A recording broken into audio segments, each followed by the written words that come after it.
नमस्कार दोस्तों, मैं नीरज कुमार आपका अपने YouTube channel GK top one के एक और नए वीडियो में बहुत बहुत स्वागत करता हूं। दोस्तों, अगर आप हमारे चैनल पर पहली बार आए हैं तो कृपया चैनल को सब्सक्राइब कर लें और बेल आइकन को दबा दें ताकि आने वाली अगली वीडियो का नोटिफिकेशन आप तक आसानी से पहुंच सके। दोस्तों, आज का हमारा टॉपिक होगा मानव शरीर से संबंधित 100 प्रश्न। तो दोस्तों, चलिए शुरू करते हैं। आपका पहला प्रश्न है, जैविक प्रक्रिया को तेज करने में कौन सा पदार्थ उत्तरदायी होता है? तो जैविक प्रक्रिया को तेज करने में हमारा जो एंजाइम होता है वो उत्तरदायी होता है। अगला प्रश्न है, भोजन विषाक्तता किस जीवाणु के उत्पन्न या किस जीवाणु के कारण उत्पन्न होती है? तो भोजन विषाक्तता जो है वो सल्मोनेला बैसिलाई के कारण उत्पन्न होती है। अगला प्रश्न दिया गया है दोस्तों, एल्कोहल का निराविषण के लिए कौन सा मानव अंग उत्तरदायी है? तो एल्कोहल के निराविषण में यकृत का जो हमारे मानव का लीवर होता है या शरीर का लीवर होता है वो उत्तरदायी होता है। अगला प्रश्न दिया गया है, एनीमिया किस पोषक पदार्थ की कमी के कारण होता है? तो एनीमिया जो है वो हमारे शरीर में पाए जाने वाले फोलिक एसिड की वजह से होता है। दोस्तों, अगला प्रश्न है, फेनिलैटोन्यूरिया रोग किससे संबंधित है? तो फेनिलैटोन्यूरिया रोग जो है आपका मानसिक जड़ता से संबंधित है। अगला प्रश्न दिया गया है, प्रेरक कौशल मस्तिष्क के कौन सा भाग के साथ संबंधित है? तो इसका जो करेक्ट आंसर है दोस्तों, ललाट भाग से संबंधित होता है। अगला प्रश्न दिया गया है, मनुष्य के कंकाल में कब्जा संधि एक उत्कृष्ट उदाहरण किन अस्थियों की संधि से मिलता है? तो ये इसका जो आंसर होगा दोस्तों, अल्ना संधि से मिलता है। अगला प्रश्न है, संक्रमित चूहे के काटने से कौन सा रोग होता है? संक्रमित चूहे के काटने से प्लेग नामक रोग हो जाता है। अगला प्रश्न है, सल्फा दवाइयाँ किन बीमारियों के उपचार के लिए उपयोगी हैं? तो सल्फा दवाइयाँ जो होती हैं जीवाणु जनित बीमारियों के लिए उपयोगी हैं। अगला प्रश्न है, मानव शरीर की सबसे लंबी सिरा कौन सी है? मानव शरीर की सबसे लंबी सिरा ग्रेट सिफेनस सिरा पैर में उपस्थित होती है। यह हमारे शरीर की या मानव शरीर की सबसे लंबी सिरा होती है। डीपीटी वैक्सीन का प्रयोग किन बीमारियों के बचाव के लिए किया जाता है? तो डीपीटी जो वैक्सीन होती है वो डिप्थीरिया, काली खांसी और टिटनेस जैसे रोगों के बचाव के लिए किया जाता है। अगला प्रश्न है, रक्त को हृदय तक पहुंचाने वाली धमनियां क्या कहलाती हैं? तो रक्त को हृदय तक पहुंचाने वाली धमनियां हृदयक धमनियां कहलाती हैं। दोस्तों, अगला प्रश्न आपका होगा, मानव शरीर का वह अंग जो ग्लाइकोजन के रूप में कार्बोहाइड्रेट का भंडारण करता है? तो इसका जो करेक्ट आंसर होगा दोस्तों, यकृत हो जाएगा। अगला प्रश्न है, मनुष्य में मधुमेह रोग किस हार्मोन की कमी से होता है? मनुष्य में मधुमेह रोग इंसुलिन की कमी से होता है। अगला प्रश्न है, मानव तंत्र के किस रस में कोलेस्ट्रॉल पाया जाता है?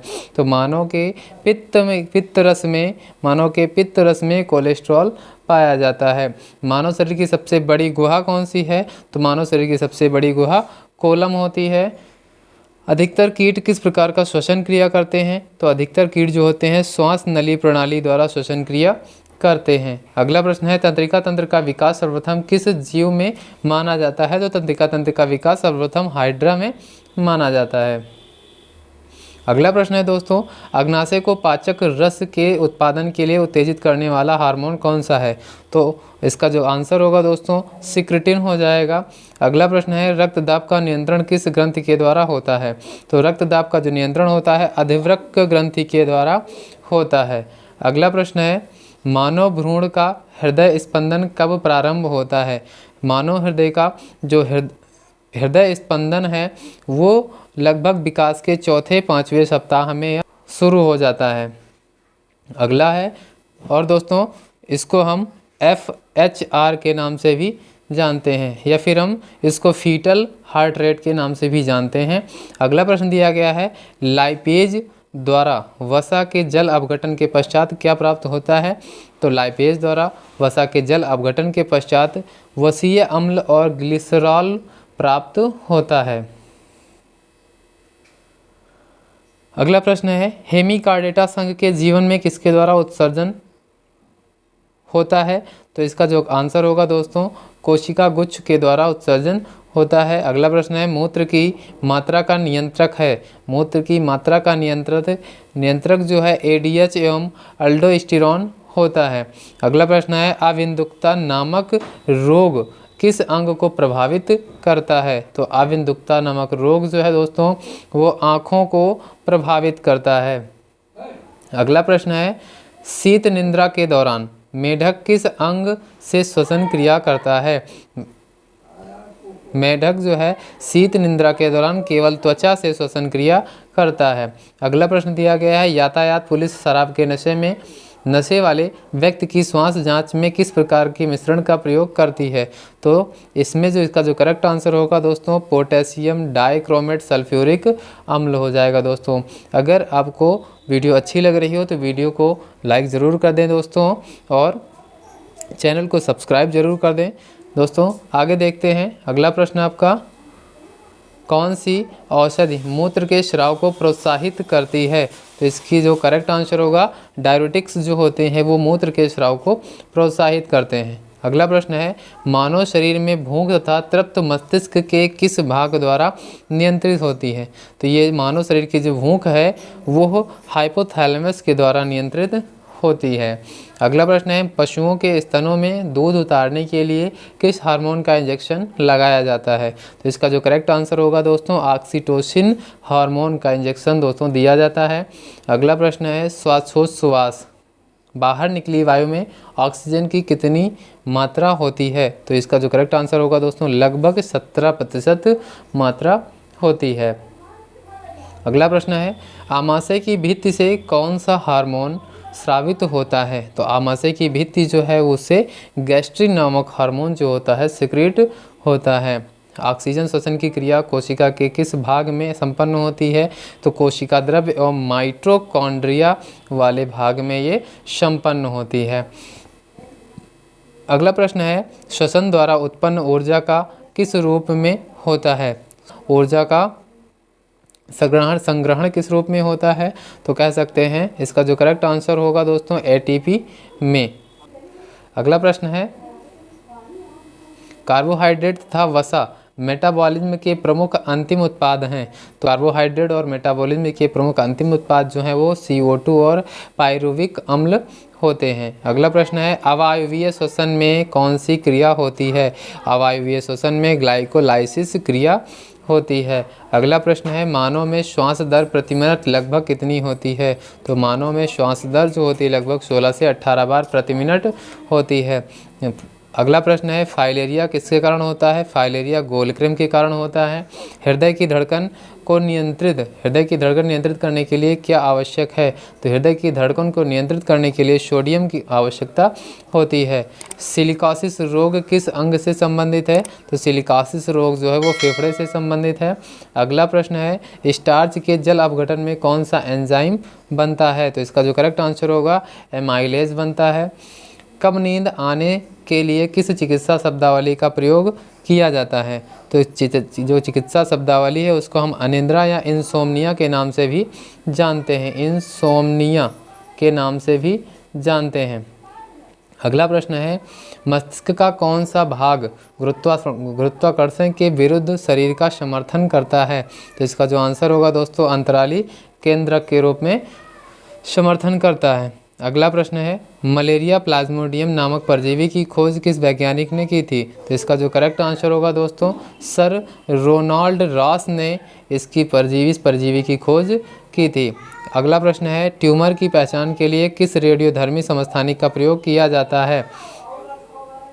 इसका जो करेक्ट आंसर होगा दोस्तों आर्सेनिक 74 का प्रयोग किया जाता है। अगला प्रश्न है साल्क टीका किस रोग से संबंधित है? साल्क टीका जो है वो पोलियो से संबंधित है। अगला प्रश्न थायराइड ग्रंथि को थायरॉक्सिन स्रावित करने के लिए उत्तेजित करने वाला अंतःस्रावी हार्मोन कौन सा होता है? तो अंतःस्रावी हार्मोन TSH होता है। अगला प्रश्न है किस हार्मोन में आयोडीन उपस्थित होता है? थायरॉक्सिन में आयोडीन उपस्थित होता है। थायरॉक्सिन जो होता है उसमें आयोडीन की उपस्थिति होती है। अगला प्रश्न है शरीर में प्रतिवर्ती क्रियाओं का नियंत्रण एवं समन्वय कौन करता है?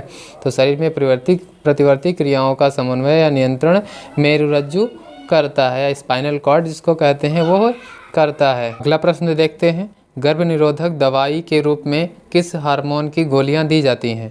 तो इसका जो करेक्ट आंसर है एस्ट्रोजन की गोलियां दी जाती हैं। अगला प्रश्न है कार्बोहाइड्रेट किस रूप में शरीर में संग्रहित होता है? तो कार्बोहाइड्रेट जो है वो ग्लाइकोजन के रूप में संग्रहित होता है। अगला प्रश्न है यूरोक्रोम का निर्माण कैसे होता है? तो यूरोक्रोम का निर्माण जो है लाल रुधिर कणिकाओं के हीमोग्लोबिन से होता है। अगला प्रश्न है एक स्तनधारी में सबसे बड़ी ग्रंथि कौन सी होती है? तो स्तनधारी में सबसे बड़ी ग्रंथि या मानव शरीर में सबसे बड़ी ग्रंथि जो होती है यकृत यानी कि लीवर होता है। अगला प्रश्न दिया गया है इंटरफेरॉन का प्रयोग किसके नियंत्रण के लिए किया जाता है? तो इंटरफेरॉन का जो उपयोग होता है या प्रयोग जो होता है वो कैंसर के नियंत्रण के लिए किया जाता है। अगला प्रश्न है फेफड़ों की कोशिकाओं में गैसीय विनिमय किस प्रकार का होता है, किस प्रकार होता है? तो इसका जो करेक्ट आंसर होगा दोस्तों सक्रिय ट्रांसपोर्ट होता है। अगला प्रश्न है मानव शरीर में श्वसन केंद्र कहाँ स्थित होता है? तो मानव शरीर में जो श्वसन केंद्र है वो मेडुला ऑब्लंगाटा तथा पॉन्स में स्थित होता है। अगला प्रश्न है खाद्य विषाक्तता फूड पॉइजनिंग द्वारा कौन सा अंग प्रभावित होता है? तो इसका जो करेक्ट आंसर होगा यकृत यानी कि हमारा लीवर प्रभावित होता है। अगला प्रश्न है मानव शरीर या मनुष्य के शरीर में रक्त प्रवाह की गति मापने के लिए किस रेडियो एक्टिव तत्व का उपयोग किया जाता है? अगला प्रश्न है इसका जो करेक्ट आंसर होगा रेडियो सोडियम का उपयोग किया जाता है। अगला प्रश्न है वेसोप्रेसिन हार्मोन की कमी से कौन सा रोग हो जाता है? तो वेसोप्रेसिन हार्मोन की कमी से डायरोसिस हो जाता है। अगला प्रश्न है औसतन एक सामान्य मानव मस्तिष्क का भार लगभग कितना होता है? तो औसतन एक मानव मस्तिष्क का भार बताया जाता है 1300 से 1400 ग्राम होता है। अगला प्रश्न दोस्तों स्तनधारियों में दुग्ध स्राव को कौन से हार्मोन उत्तेजित या कौन सा हार्मोन उत्तेजित करता है? तो इसमें जो इसका जो आंसर होगा ऑक्सीटोसिन और प्रोलैक्टिन हार्मोन जो होते हैं वो दुग्ध स्राव को उत्तेजित करते हैं। अगला प्रश्न है डाउन सिंड्रोम नामक आनुवंशिक विकार किसके कारण होता है? तो गुणसूत्रों की संख्या में कमी या परिवर्तन के कारण डाउन सिंड्रोम देखा जाता है। अगला प्रश्न है रक्त कैंसर होता है जब श्वेत रक्त कणिकाओं की संख्या में हो जाती है वृद्धि हो जाती है या उनमें उनकी संख्या जो होती है जब बढ़ जाती है या ज़्यादा हो जाती है तब रक्त कैंसर हो जाता है, ब्लड कैंसर हो जाता है। डिसलेक्सिया नामक बीमारी मानव शरीर के किस अंग से संबंधित है? डिसलेक्सिया नामक बीमारी जो है वो मानव मस्तिष्क से संबंधित है। अगला प्रश्न है पैरोटिड ग्रंथि कहाँ पाई जाती है? पैरोटिड ग्रंथि जो है कान के निचले हिस्से में पाई जाती है। अगला प्रश्न है एड्स का संक्षिप्त रूप है, एड्स का जो संक्षिप्त रूप है एक्वायर्ड इम्यूनोडिफिशियेंसी सिंड्रोम होता है। अगला प्रश्न है हार्मोन्स की अनियमितता के कारण होने वाले रोग को क्या कहते हैं? कार्यात्मक रोग या फंक्शनल डिजीज के नाम से हम जानते हैं। अगला प्रश्न है एथलीट फुट नामक बीमारी किसके कारण होती है? एथलीट फुट नामक बीमारी फफूंद के कारण होती है। अगला प्रश्न है एड्स के उपचार के लिए सबसे उपयुक्त दवा कौन सी है? एड्स के उपचार के लिए जिडोवुडीन या फिर एजिडोथायमिडीन दवा जो है सबसे उपयोगी होती है। अगला प्रश्न है मनुष्य में किस प्रकार का उत्सर्जन पाया जाता है? मनुष्य में यूरियोटेलिक उत्सर्जन पाया जाता है। अगला प्रश्न है जैविक घड़ी मानव शरीर के किस अंग में स्थित होती है? तो जैविक घड़ी जो है मानव के हाइपोथैलेमस में स्थित होती है। गामा ग्लोबुलिन इंजेक्शन का प्रयोग किस प्रकार के रोग के उपचार के लिए किया जाता है? गामा ग्लोबुलिन जो होती है वो हेपेटाइटिस के लिए उपयोग किया जाता है। अगला प्रश्न है पाचन की क्रिया के समय आहार नाल में स्टार्च का अंतिम उत्पाद क्या है? अंतिम उत्पाद जो होता है वो ग्लूकोज होता है दोस्तों। अगला प्रश्न है रक्त दाब के उपचार में किस कणिकाओं के पौधों का उपयोग किया जाता है? तो इसका जो करेक्ट आंसर होगा दोस्तों सर्पगंधा पौधे का उपयोग किया जाता है। अगला प्रश्न है मानव शरीर की संरचना में कृमि रूप परिशेषिका पाई जाती है। तो कृमि रूप परिशेषिका जो है वो बड़ी आंत में पाई जाती हैं। शरीर के अन्य सभी अंगों की तुलना में किस अंग को ऑक्सीजन की आवश्यकता सबसे अधिक होती है? तो शरीर के अंगों की तुलना में मानव मस्तिष्क को ऑक्सीजन की आवश्यकता सबसे अधिक होती है। ब्राइट्स रोग से शरीर का कौन सा अंग प्रभावित होता है? तो इसका जो आंसर होगा दोस्तों, गुर्दा रोग या किडनी। जो किडनी होती हैं सबसे ज़्यादा प्रभावित होती हैं। किस कारण से ऊतकों में ऑक्सी हीमोग्लोबिन से ऑक्सीजन निकलकर ऊतक द्रव्य में जाती है? तो ऑक्सीजन की कमी और कार्बन डाइऑक्साइड की अधिकता के कारण ऐसा होता है। अगला प्रश्न का बताया गया है, भोजन ग्रहण के पश्चात आहार नाल की तरंग गति और इसकी दीवार की ग्रंथियों के श्रावण का उत्तेजक किस तंत्र द्वारा होता है? तो इसका जो आंसर होगा दोस्तों, परानुकंपी तंत्र द्वारा होता है। अगला प्रश्न है, मानव शरीर की सबसे बड़ी धमनी कौन सी है? मानव शरीर की सबसे बड़ी धमनी महाधमनी होती है, जिसको हम एओर्टा के नाम से भी जानते हैं दोस्तों। अगला प्रश्न है, फेफड़े से संबंधित रोग सिलिकोसिस क्या है? सिलिकोसिस जो है वो फेफड़े से संबंधित रोग होता है। अगला प्रश्न है, किस ग्रंथि को मास्टर ग्रंथि भी कहा जाता है? तो पीयूष ग्रंथि को मास्टर ग्रंथि भी कहा जाता है। अगला प्रश्न, किस ग्रंथि को मास्टर ऑफ मास्टर ग्लैंड या मास्टर ऑफ मास्टर ग्रंथि कहा जाता है? तो इसका जो करेक्ट आंसर होगा, हाइपोथैलेमस को हम मास्टर ऑफ मास्टर ग्लैंड कहते हैं। अगला प्रश्न है, मानव शरीर में सबसे बड़ी अंतःस्रावी ग्रंथि कौन सी है? मानव शरीर में सबसे बड़ी अंतःस्रावी ग्रंथि थायराइड होती है। अगला प्रश्न है, ग्लाइकोलाइसिस के एंजाइम कहाँ पाए जाते हैं? ग्लाइकोलाइसिस के एंजाइम जो होते हैं कोशिका द्रव्य में पाए जाते हैं। थैलेसीमिया के रोगी में शरीर किसके संश्लेषण की क्षमता नहीं रखता है? तो इसका जो करेक्ट आंसर होगा दोस्तों, हीमोग्लोबिन की क्षमता नहीं रखता है। हीमोग्लोबिन के संश्लेषण की क्षमता उसके अंदर समाप्त हो जाती है। अगला प्रश्न है, आमाशय में भोजन के जीवाणुओं को कौन नष्ट करता है? तो भोजन के जीवाणुओं को नष्ट करने वाला हाइड्रोक्लोरिक अम्ल होता है, जिसको हम HCl के नाम से जानते हैं। रक्त समूह AB को सार्वभौमिक ग्राही क्यों माना जाता है? क्योंकि AB रक्त समूह में प्रतिरक्षी नहीं पाए जाते, जिसको हम एंटीबॉडी कहते हैं, वो नहीं पाए जाते। अगला प्रश्न है, मक्का में सफ़ेद कली किस तत्व की कमी से होती है? तो मक्का में सफ़ेद कली जो होती है वो जिंक की कमी से हो जाती है। गुर्दे की कार्यात्मक इकाई क्या है? गुर्दे में कार्यात्मक इकाई जो होती है वो नेफ्रॉन्स होते हैं, गुर्दे में पाए जाने वाले नेफ्रॉन्स होते हैं। अगला प्रश्न है, तंत्रिका ऊतक का मुख्य कार्य क्या है? तंत्रिका ऊतक का मुख्य कार्य उत्तेजना को प्राप्त करना तथा मस्तिष्क के आवेग को बाकी दूसरे अंगों तक भेजना होता है। किस अंग को मानव शरीर का रक्त बैंक कहा जाता है? मानव शरीर के प्लीहा को रक्त बैंक के रूप में कहा जाता है या माना जाता है। स्त्रियों की तुलना में पुरुष वर्णांधता से अधिक प्रभावित होते हैं, क्योंकि उनमें केवल X क्रोमोसोम ही होता है। अगला प्रश्न है, थाइमस ग्रंथि द्वारा उत्पन्न होने वाला हार्मोन है? थाइमस ग्रंथि द्वारा उत्पन्न होने वाला हार्मोन जो है वो थाइमोसिन होता है। अगला प्रश्न है, कोलेस्ट्रॉल की सामान्य सीमा मानव में कितनी होती है? कोलेस्ट्रॉल की जो सामान्य सीमा है 150 से 260 मिलीग्राम पर 100 ml होती है। अगला प्रश्न है, कौन से तंत्र हमारे शरीर में समन्वय का कार्य करते हैं? तो समन्वय का कार्य जो करते हैं तंत्रिका एवं अंतःस्रावी तंत्र जो होते हैं वो समन्वय का कार्य करते हैं। अगला प्रश्न है, लास्ट क्वेश्चन आपका, सिकल सेल एनीमिया का रोग किसकी विकृति से होता है? सिकल सेल एनीमिया जो है तो RBC का जो आकार होता है वो हंसिए के आकार का हो जाता है, जिसको हम सिकल सेल एनीमिया के नाम से जानते हैं। दोस्तों, अगर आपको हमारी वीडियो अच्छी लगी हो तो वीडियो को लाइक करें, चैनल को सब्सक्राइब करें और बेल आइकन को दबाना ना भूलें, ताकि आने वाली वीडियो आप तक आसानी से पहुंच सके। दोस्तों, मिलते हैं फिर एक और नए वीडियो में, तब तक के लिए नमस्कार।